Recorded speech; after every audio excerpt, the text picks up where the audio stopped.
everyone, and welcome to today's session on building clinical skills and improving outcome through standardized, evidence-based approach method. I'm Jade, the Marketing Manager for Southeast Asia, and I'll be your moderator for today. So in the aftermath of COVID-19, hospitals and medical education institutions continue to explore and innovate teaching, learning, and professional development as they settle into the new norm. Skill development and training during this period could be challenging for both medical schools and hospitals.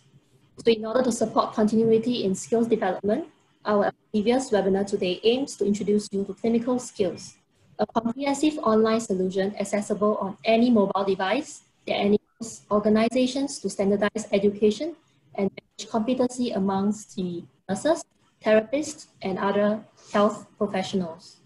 I'm delighted to introduce our Elsevier speaker for today, Ms. Natasha Gulati, the Clinical Solutions Manager for Southeast Asia, handling health sciences portfolio. She has over 10 years of management consulting experience across various healthcare sectors, including pharmaceuticals, hospital infrastructure, and health technology. At present, Natasha works with healthcare providers, medical associations, and universities to help them adopt technology and analytics platforms to improve care delivery and medical education. So before handing over to Natasha, I would like to share a little bit on the housekeeping rules.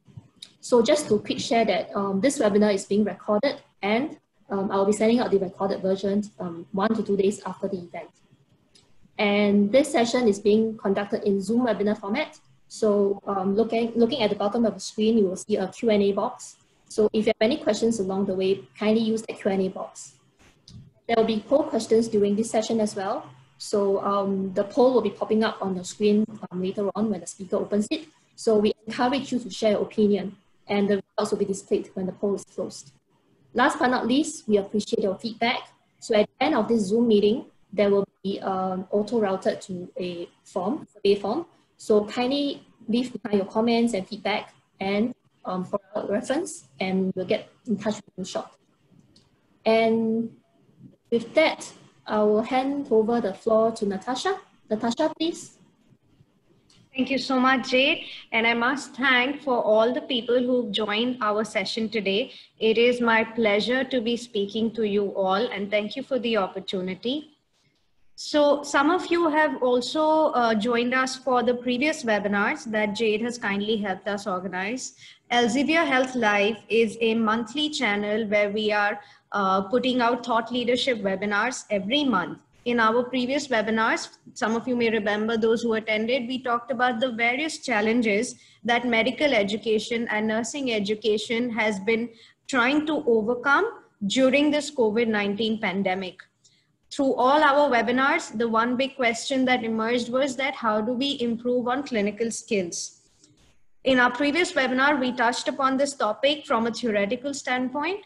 And in today's webinar, we're going to go into more detail and more practical solutions that can help you in conducting skills development for your students.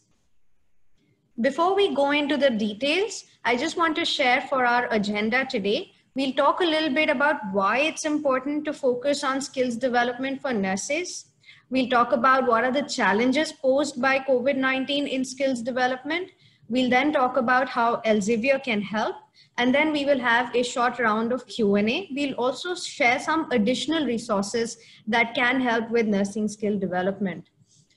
Just to reiterate what Jade mentioned earlier, we want this webinar to be very interactive. So our presentation time will not be more than 40 to 45 minutes. We leave enough time for Q&A towards the end. I would be very grateful if all our attendees could post as many questions as you like in the Q&A box, or you can even post your questions in the chat. Jade will help me monitor the questions and the chat, and we will respond accordingly. Throughout this webinar, we will be asking you questions. We will be asking you for your feedback. So please do share your comments and feedback via the chat or the poll. And we will also ask you to click on links and support us in other ways as we go along in this presentation. So I hope you find our session today engaging and interesting, as well as useful for your students. First of all, let's talk about why is nursing skills development really important. If you think about it, traditionally nursing curriculum, whether it's in the school or whether it's long-term development of nurses in a professional setting, has been a little bit theoretical. One of the challenges that we face is the fact that nursing education and skills development, they are siloed. One of the challenges is that there is a high dependency on textual learning, whereas skills development is kept as a separate problem. So nowadays, what we need to do is kind of try to merge the lines, blur the lines between skills development, problem solving, critical thinking, decision making, and textual learning. We need to put all of them together and have a more holistic view of the skills development curriculum. We need to have a broader view of curriculum so that you can reduce the gap between theory and practice and help to prepare nurses for practice and long-term leadership.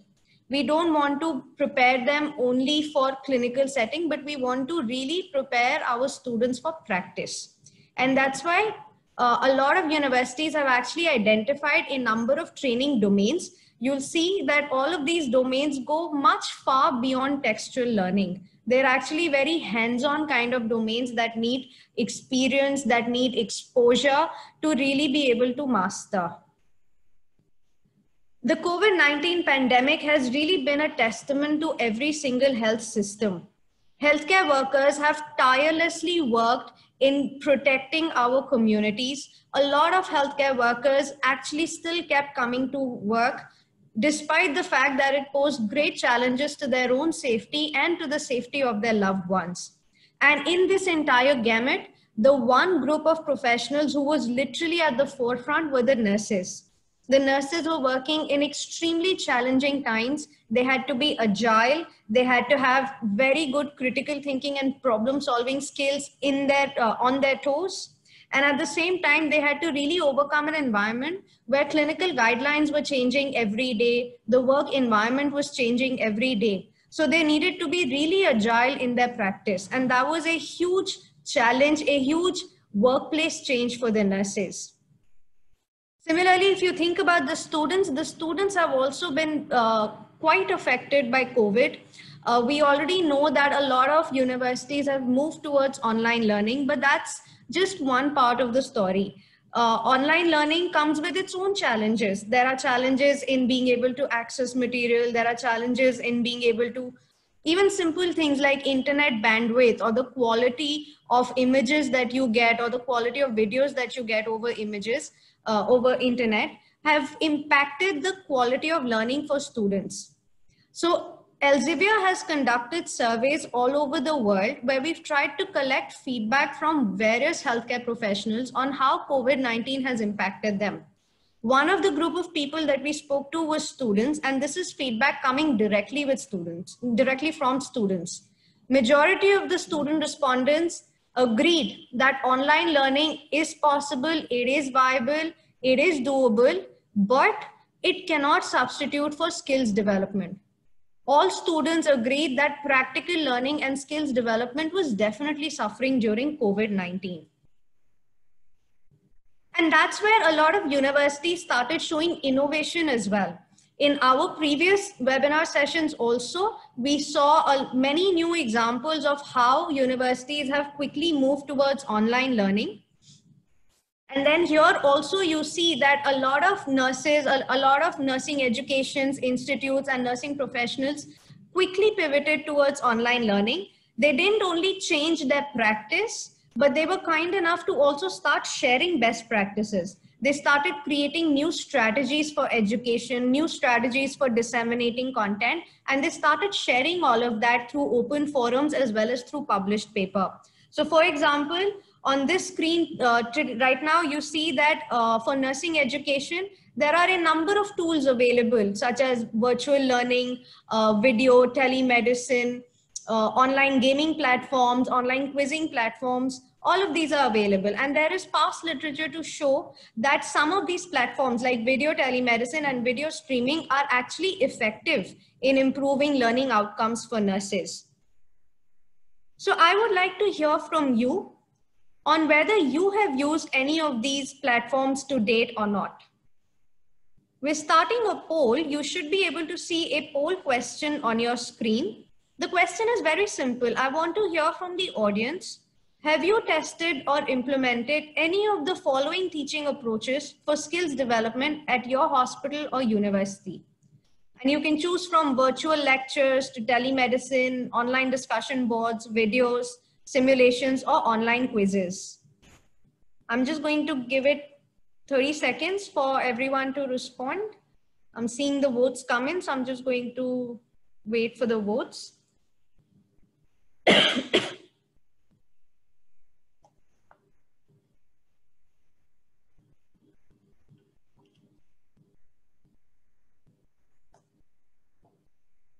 I'd like you to select as many options that you have used. So if you've used more than one of the options on the screen, please do click multiple options, because we really want to understand what universities are in the region are doing right now to support skills development.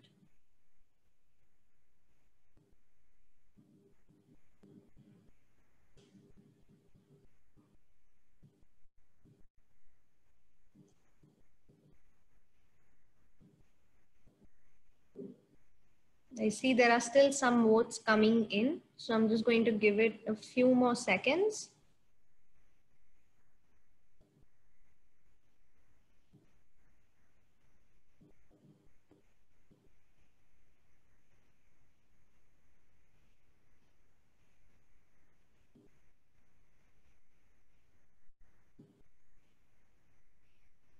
Okay, so we're going to end the poll and I'm going to share these results so that you can also see.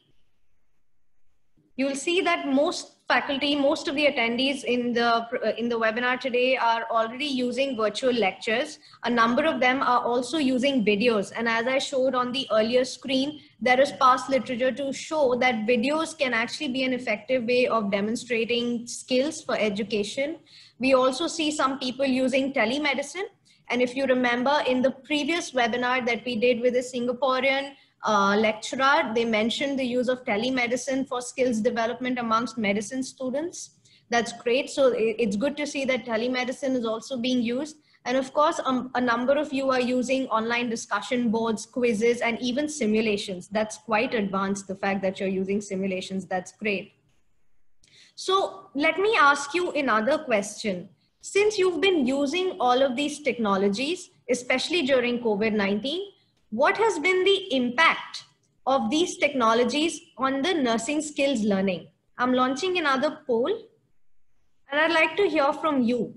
While there is some research that I flashed earlier that says that these tools are effective, I'd like to hear from the audience on whether you really think the tools are effective, not the same, or really not effective in helping nursing skills development. Again, I'm just going to give it 10 seconds for everyone to answer.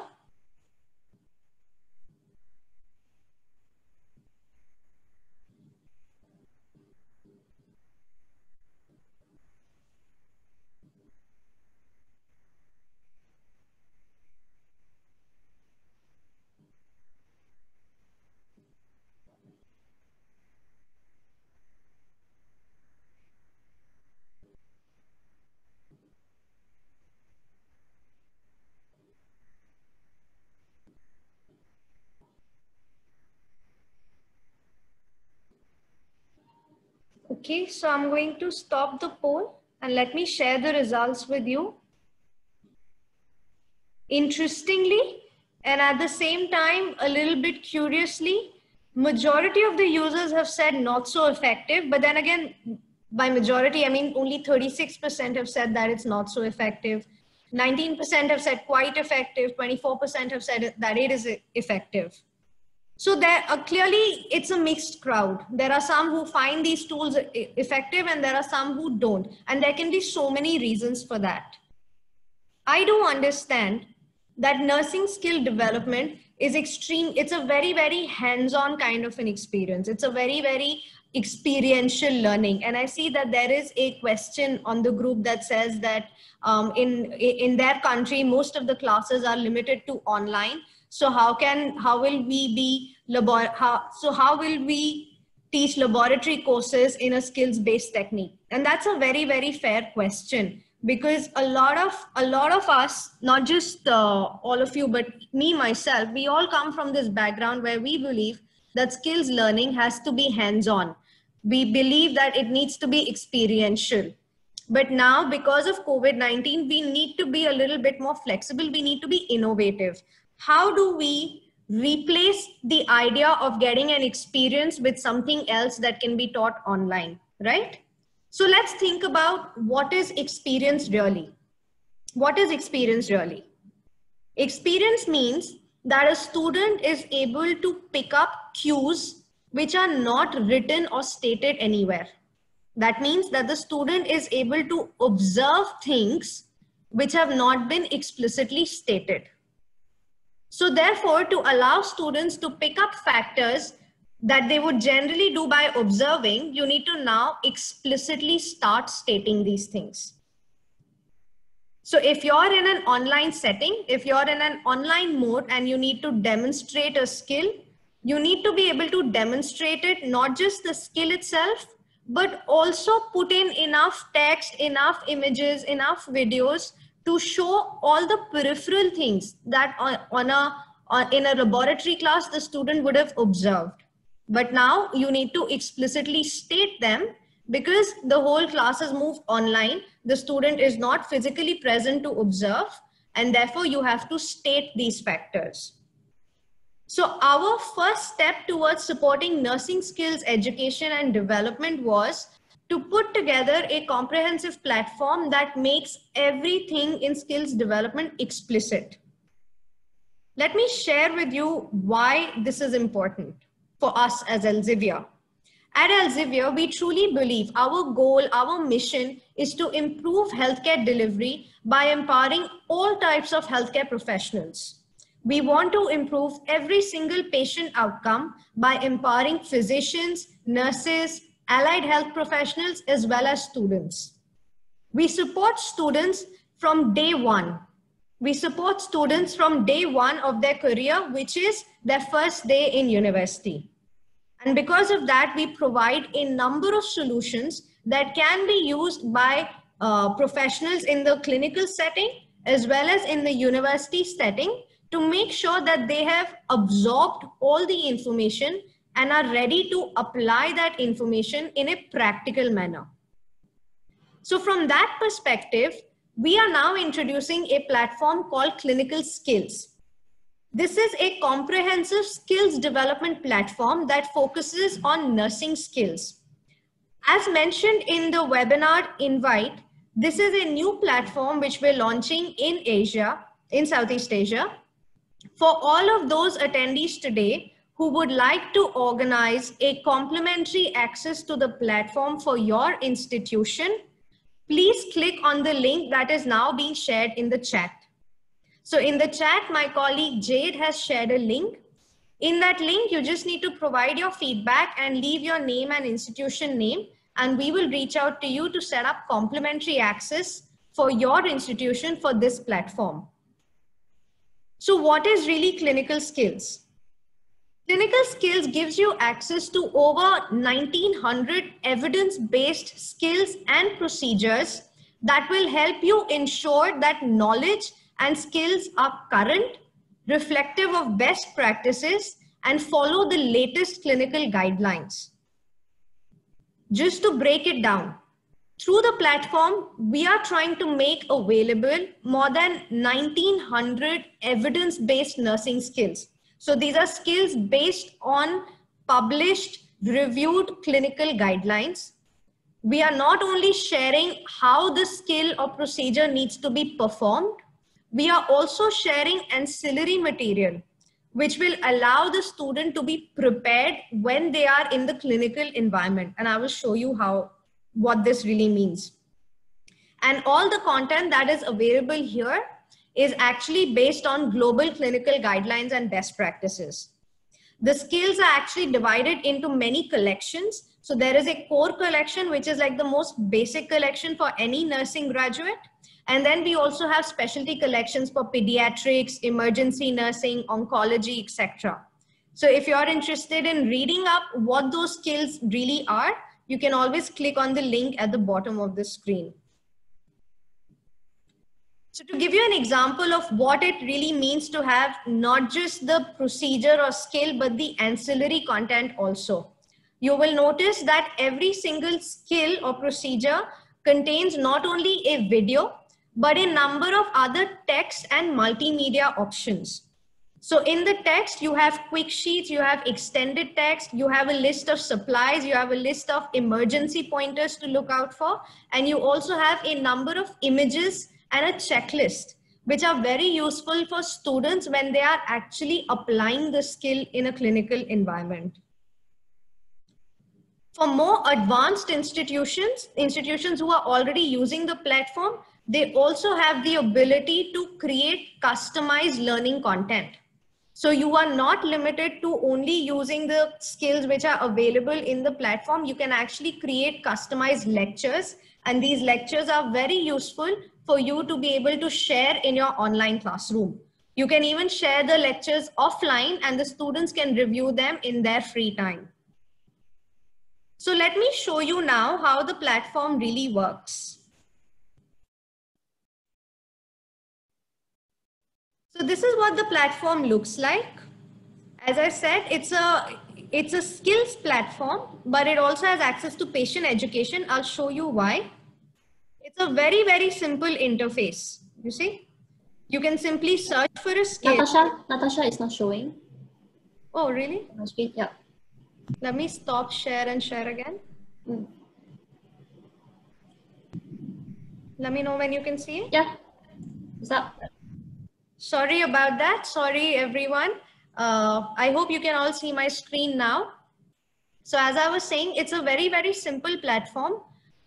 You can actually search for skills or for patient education, but let's start with skills. So you can search for a skill on the search bar.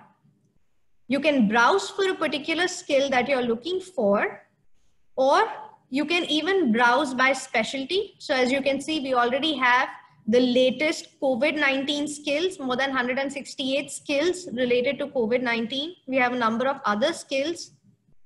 We also have skills by category that you can search for, or you can see what is the latest updates. So for example, in the latest changes section, you can see that the oxytocin skills graph was updated in June.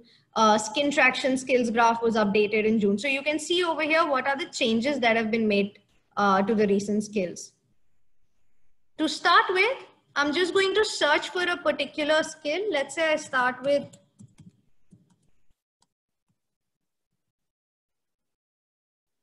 so when I type a search term, you can see already that it's giving me some options. Maybe these are options that people around the world have been searching for very frequently.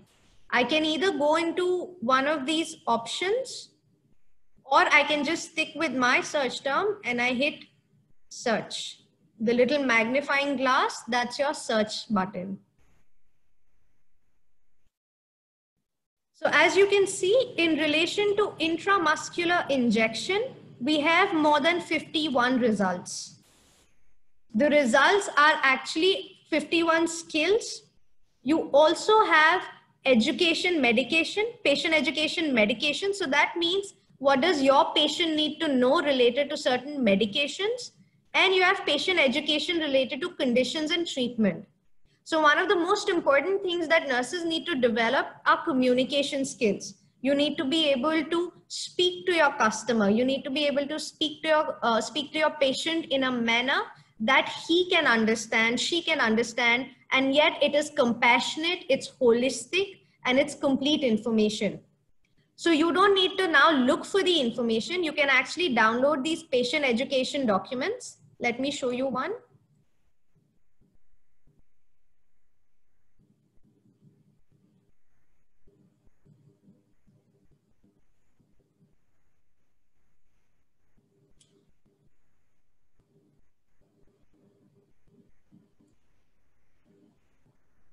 So you can actually download this document. You will realize that this document has all the clinical information that you need to share with your patient in a simple language that they can understand.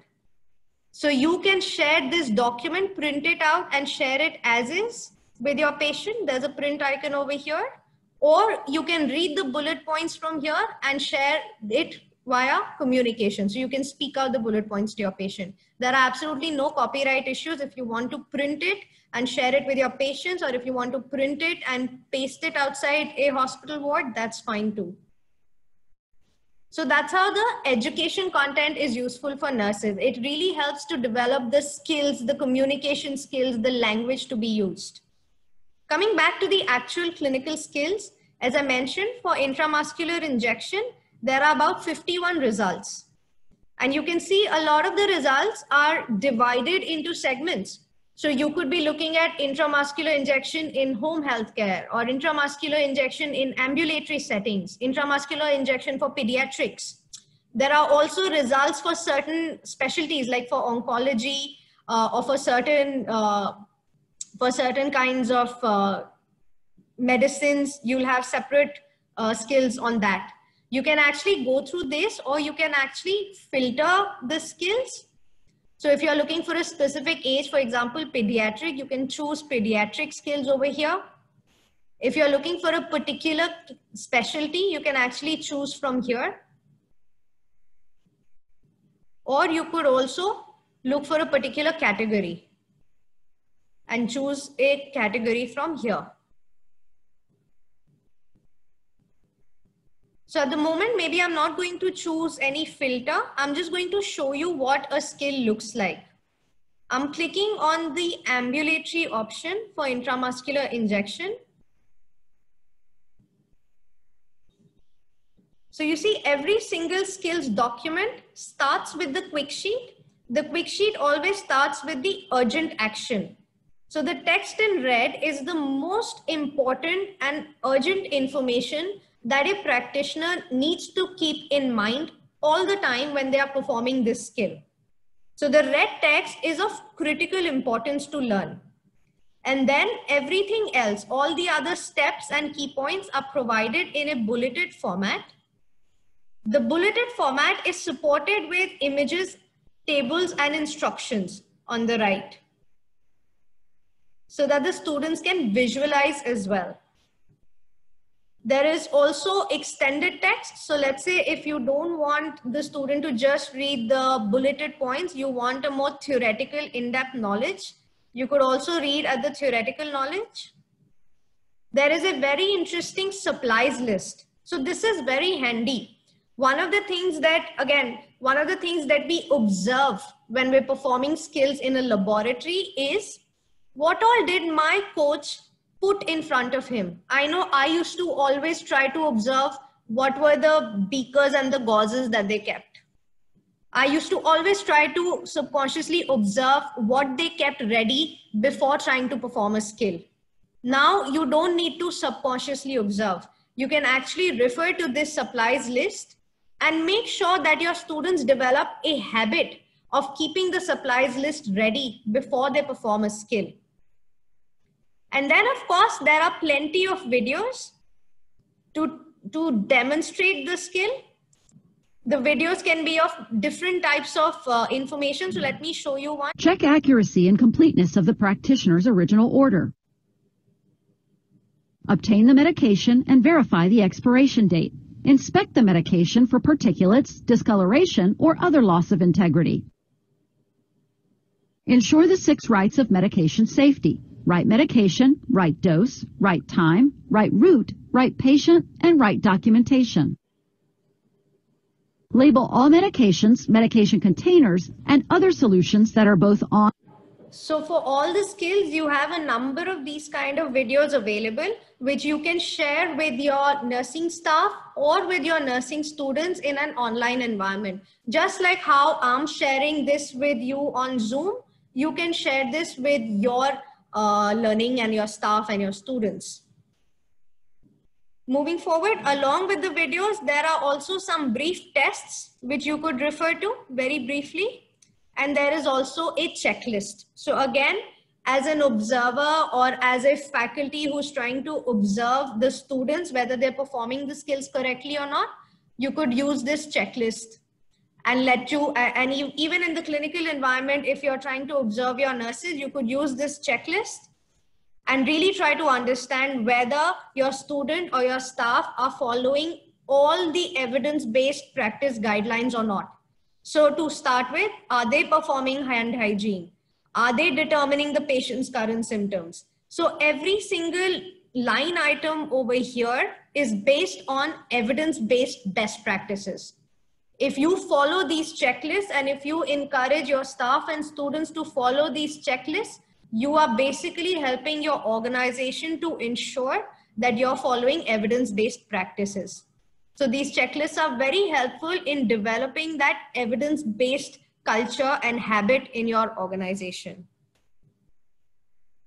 So that's mostly everything about the platform. As I said, it's very, very simple. It is a very simple yet comprehensive compendium of the best, highest quality evidence-based nursing skills that you would need for your institution.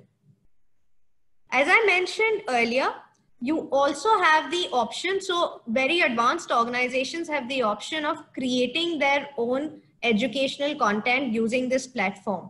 So for that, I will just need to log in. Give me a minute while the system logs in.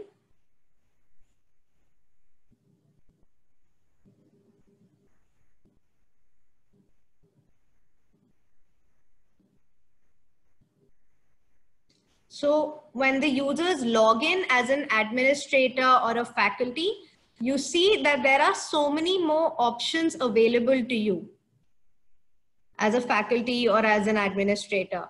You can actually create e-learning modules. So you see there is an option to create an assignable module. There is options to edit existing modules. You can create trainings. You can publish the modules globally across your organization. So there's a lot more that you can do in terms of creating good quality applicable content.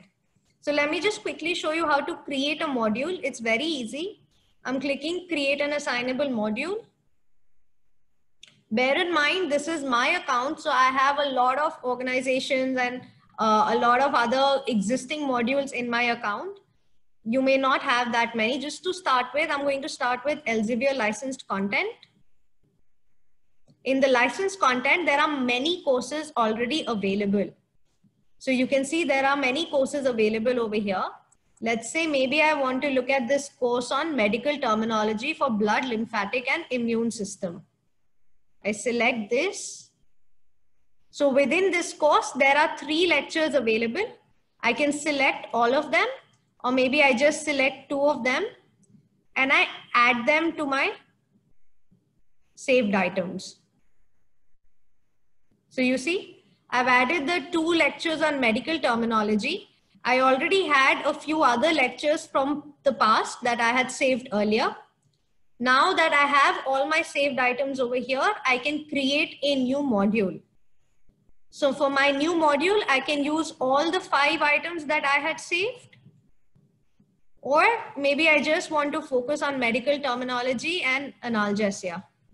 So I'll create a module with 3 of the items that I had saved. Now I have to give this a name.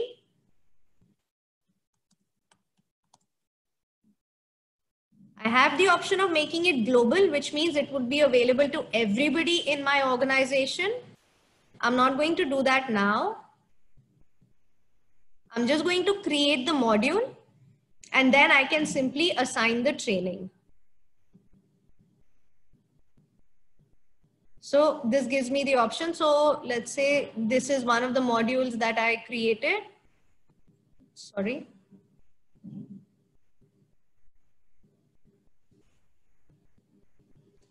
I can just simply assign it and I can even schedule. So the module will generate reminders for all my users. Do I want a reminder to come in 1 day before, 1 week before, 30 days before, like that? So it generates reminders as well. And you can choose individuals, groups, or departments who you want to assign the module to. So this way it makes e-learning more engaging, more effective. You don't have to put everything in your online classroom. You can actually schedule some lectures which will be disseminated to students at particular times, and the students will be given the option to attend those lectures when they are convenient in their home or whenever it's convenient for them. So you can actually create these kind of modules from this platform. I'm going to log out now. So just to quickly summarize, how does this platform really help you? It helps you to really not just observe the skill that we are talking about, but also have a checklist, have a view, have an understanding of the other peripheral, unobserved things that people would have not stated, inexplicit things that people would have not stated in a book or in a chapter. It actually lists down all the information that a nurse practitioner needs to absorb before they actually start performing in a clinical setting. So before you actually go to a hospital or before you actually go to a lab, you are already prepared with all the tools, all the arms that you need to be able to perform your skills as you move into the clinical environment. I'm going to pause here and I'm going to open the floor to Q&A. I see there are a lot of questions and some people have raised the hand also. For those of you who've raised your hand, I'm not sure if we'll be able to come back to you, but please feel free to insert your questions in the chat box or the Q&A box. I'm going to ask Jade, can you help me go through the questions, please? Yes, thank you, Natasha. So let's start with the first question. Does clinical skills integrate with the LMS? The clinical skills itself does not integrate with the LMS, but at the same time, our goal is not to replace a university's LMS. Our goal is to supplement your LMS. So you can continue using your own LMS, just simply post the links to the skills or the videos into your LMS content. So if you're working on a PowerPoint, just post the links into your PowerPoint slide. If you have an LMS document that you're preparing, you can actually pick up content from the platform, copy paste it into your document. You can copy paste the questions into your document. Only thing with the videos, you will not be able to download the videos. You will just have to paste the links of the videos into your LMS documents. I hope that answers your question. Okay, thank you, Natasha. So let's go on to the next question. Clinical skills seems to be a global platform. So how can we support the needs of local students? Sure. So as I mentioned earlier, indeed, it is a global platform that is based on globally collected best practices. And I want to emphasize globally because we are not looking at evidence-based clinical guidelines from a particular country. We are picking up clinical guidelines from all over the world. Having said that, as I mentioned, if you are the administrator or if you are a faculty who has access to the more advanced platform, in the advanced platform, you have the option of editing the skills also. So you can actually make changes to the textual content. You can make changes to the questions so that you are able to localize the content for your own institution. We do agree that while global best practices are global and they are best practices, that's very good. Yet every single university or hospital may have their own best practices that they would like to adopt. They may be better than global best practice and we respect that. So the administrator does have the option of editing the content to the point that you are able to customize it for your institution. If your institution decides to subscribe to the platform, we will do the training to show you how to do the editing for the content. Thank you, Natasha. So going on to the next question, what role does clinical skills play in blended learning? That's a good question, actually. So what does blended learning really mean? Blended learning means that we are not relying on only one type of information or education source. We are not relying on only books or only videos. That's blended learning. With clinical skills, you have the ability to read textual content and combine it with video and images. What Elsevier would like to see in a perfect world, what we are trying to achieve is to combine all our platforms and contribute to blended learning. So you could have clinical skills or you could have clinical skills with another simulation platform that your university is already using. Or you could club clinical skills along with a 3D imaging platform or a anatomy platform that your university is already using, and put together a combined lecture. And we are going to be doing other webinars, other sessions, more customized sessions on how to really create those blended lectures. So in a blended lecture, you would have some information and a video coming from clinical skills. You would have some information coming from an ebook. You would have some information coming from a simulation platform or a telemedicine platform. And that's how you create a comprehensive blended lecture.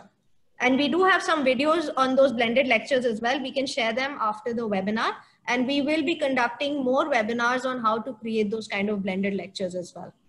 I hope that answers the question. Natasha. Okay, Natasha, let's go on to the next question. Does the platform also provide different case scenario on different clinical area that can be used in replacement of actual patient cases? We don't have case scenarios in video format in the platform yet, but notice there is a lot of text. So the faculty can actually build their own case scenarios. There are a lot of questions available for each skill. And the questions include some case-based questions also. So at the moment, we don't have case scenario videos in the platform, but you can use the text to build your own case scenarios as well. Thank you, Natasha. So we have a question from a lecturer who is teaching the medical students. So are there any skills encoded on clinical skills platform that can be used for medical students? At the moment, the platform mainly focuses on nursing learning. We are working on similar platforms for medical skills as well. As you can imagine, the medical skills part is more complicated because there are so many specialty skills. So it's very hard for us to develop a comprehensive platform for that one.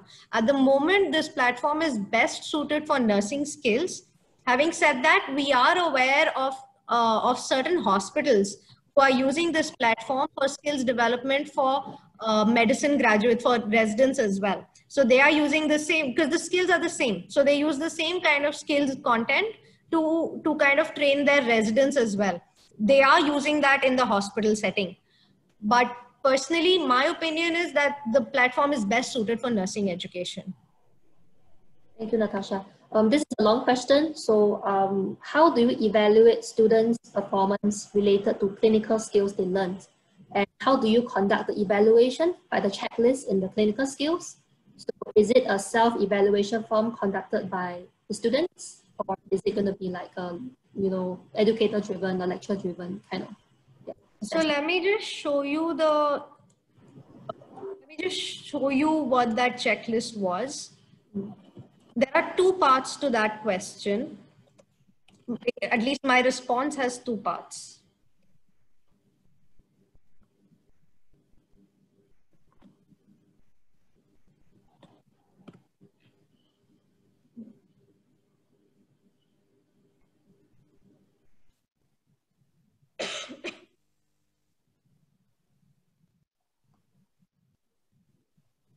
Just waiting for it to load. Meanwhile, just to reiterate, if you wish to request for institutional trial, click on the link on the chat box to go into the feedback form and to request for the 2 months complimentary trial access for institutional license. Right. Yeah. So let's just break down the question that you asked me into two parts. One, how can this checklist be used for evaluation as well as for self-evaluation? So what we have observed is that in the university as well as in the hospital, the faculty or the nurse managers, they take printouts of this checklist. And when the nurses are performing the skills, they use the checklist to check or uncheck whether certain criteria were met or not. So sometimes they inform the nurse that the nurse is being observed, sometimes they don't. But they basically observe the nurse and they check or uncheck whether the skill is being performed or not. The same can be done by the students. If the students want to self-study, if they want to self-learn, they can also print out this checklist. And while they perform the procedure, they can keep checking or unchecking. Hopefully they will check everything. while they are performing the procedure. So that's how this current checklist is being used already for evaluation, both in live as well as in an online setting. So in an online setting, you could ask your student to demonstrate a particular skill, and at the same time keep the checklist ready with you to, and they can, so in our previous webinar, if you remember, we even showed that there was a particular student, he was working on a project and he tried to demonstrate certain physical examination skills on his brother, and the faculty was observing that. And this was all done virtually via telemedicine. So you can ask your students to perform or demonstrate, virtually demonstrate certain skills while they are in the home, and you can use the checklist to check or uncheck whether the student performed as per the checklist or not. Having said that, I will never say that this checklist is comprehensive. I mean, it's comprehensive for this particular skill, but for examination purposes, a university may have their own criteria, or a examination body may have their own criteria. So I would never say that if you've done everything on this checklist and performed it to the T, you're perfect for your examination. As a faculty, you must still think about what are the local nuances that the student needs to be aware of, what are the local nuances that the student needs to take notice of when they are preparing for a board examination. So while this is a very good tool for practice, it is still not enough. It will, no one single tool will ever be enough for examination preparation. So that's how I would look at it. It's a great tool for learning. It's a great tool for day-to-day learning. But then for your laboratory examinations, for your practical examinations, you may want to merge in skills or best practices from your local learning as well. I hope that answers the question. Natasha. So I think, let me see. I think that's the end of the Q&A session. Any other questions?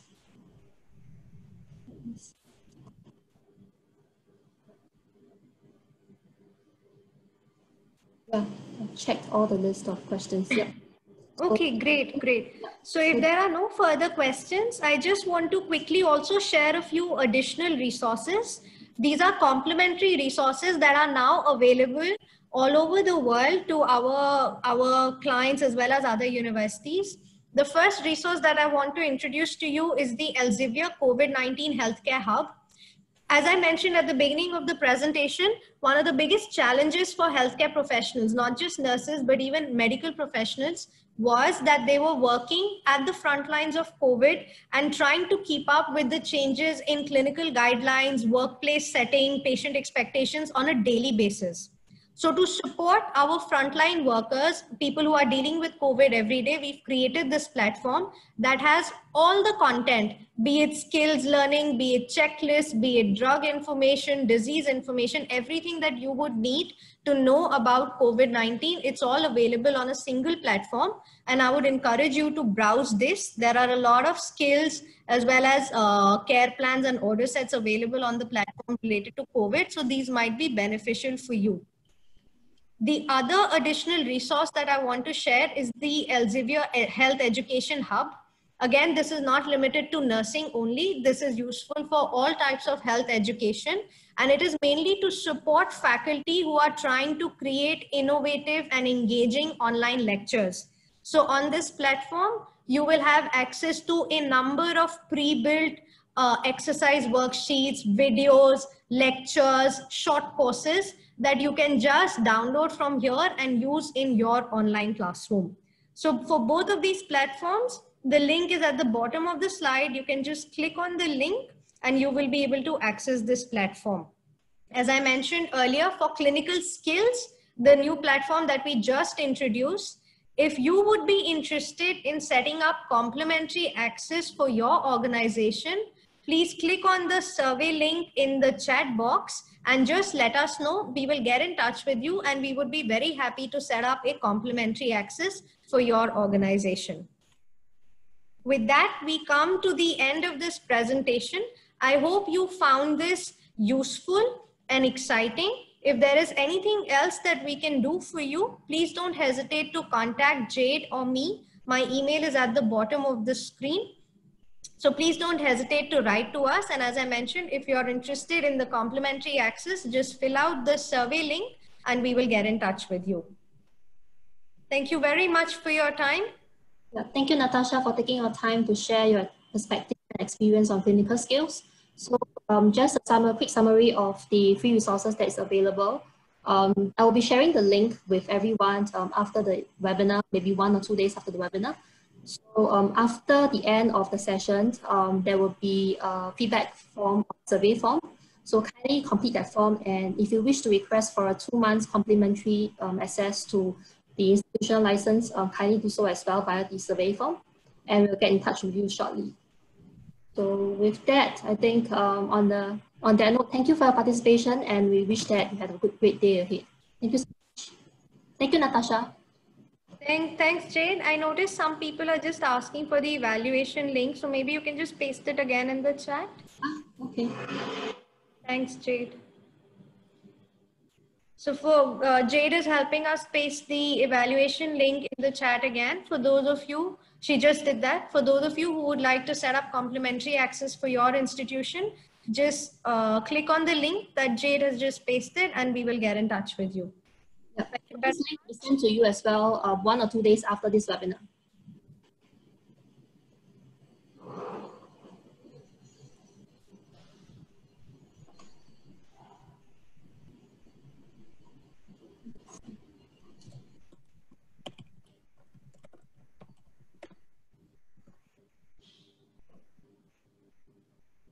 If you have no other questions, if no other questions, then yeah, that will be the end of the session. And thank you everyone for attending the session today. You received the thank you email from us maybe about 2 days after today, after the webinar. Yeah. Jade, a few people are asking if they have certificates for attendance. So you will be receiving a thank you email in a couple of days after this. In the thank you email, you will have the option of printing out your certificate of attendance as well.